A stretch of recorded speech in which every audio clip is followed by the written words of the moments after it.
Gorgeous shirts. Justin Fitzgerald loves free running through the streets.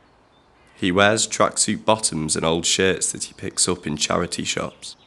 His favourite has a lightning and thunder design. In his pockets he always has some loose change, a key for a car he doesn't own, and an old wallet with no money in it. Justin struggles with speaking and has a stutter. He likes running because no one can ask him questions. Sometimes he plays practical jokes on unsuspecting people, dropping a stink bomb or a water bomb and then running away. He often runs past homeless people on the street. They worry him. He's not sure why, but they make him feel uncomfortable. He's also nervous around girls, but that's a different kind of feeling. He doesn't like people who are mean or wind others up, and he hates all types of weapons and bombs, apart from stink bombs and water bombs, which are fun. Even though Justin Fitzgerald doesn't generally keep still, he has to stop running every now and then. One of the places he rests is the bus station. There are always a lot of people around, and nobody takes much notice. If he keeps his head down, people usually ignore him. But one day, sitting on a bench with his headphones in, and wearing a shirt with a dragon on the front, he notices a girl he has seen a few times before. She is standing by a bin, on tiptoes, trying to read the bus timetable. One of the things Justin notices is that she always wears gorgeous shirts. She clearly has good taste.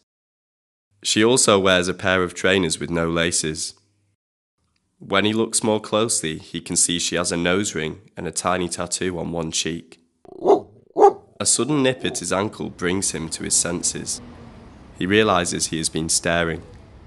Now he remembers. The girl always has an angry dog with her. He imagines she's the kind of person that would surround herself with lions, tigers, an elephant and a bull if she could. She seems even less inclined to talk to other people than Justin.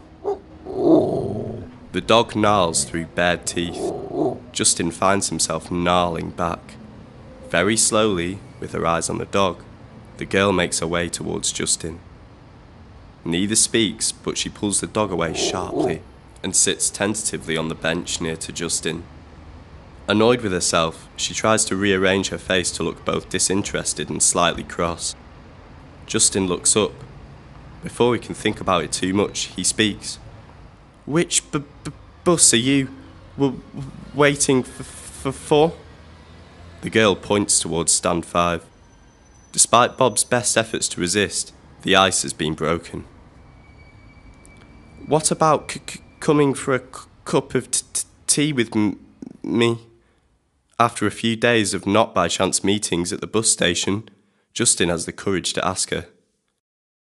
It turns out that Bob finds talking difficult too. Sometimes when she speaks, other people just hear garbled noises. Bob's favourite mode of communication is interpretive dance, but she only feels confident enough to do that with people she knows really well, and there are hardly any of those. Gradually, Justin recognises that her speech is not garbled at all. In fact, she makes complete sense, and for some reason, when he talks to her, he barely stutters.